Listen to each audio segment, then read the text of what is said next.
தமிழ் மக்கள் வாழும் பகுதிகளில் வந்து தமிழீழ விடுதலை புலிகளின் தலைவர் பற்றி தைரியமாக பேசி பாருங்கள் என அருண் சித்தார்த்தை நோக்கி யாழ்ப்பாணம் காரைநகரை சேர்ந்த தம்பி தம்பிராசா சவால் விடுத்துள்ளார்.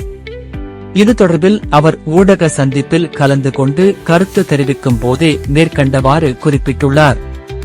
மேலும் அருண் சித்தார்த் தமிழ் மக்கள் வாழும் பகுதிகளில் வந்து தமிழீழ விடுதலை புலிகளின் தலைவர் பற்றி தைரியமாக பேசி பாருங்கள்.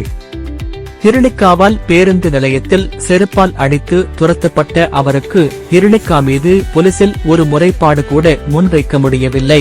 இந்நிலையில் விடுதலை புலிகளின் தலைவர் பற்றி அவர் விமர்சிக்கின்றார். மேலும் ஜனாதிபதி அனுரகுமார திசாநாயக்க அவர்களே யாழ்ப்பாணத்தில் பிஞ்சு குழந்தைகளின் உடலங்கள் தோண்டப்பட்டுக் கொண்டிருக்கின்றன. இதை முற்றுமுழுதாக இலங்கை அரச படைகள் தான் மேற்கொண்டிருக்கின்றன. எனவே ஜனாதிபதி மீது மக்கள் வைத்திருக்கும் நம்பிக்கையை அவர் காப்பாற்றும் வகையில் இவ்விடயத்தில் செயற்பட வேண்டும் எனவும் குறிப்பிட்டுள்ளார்.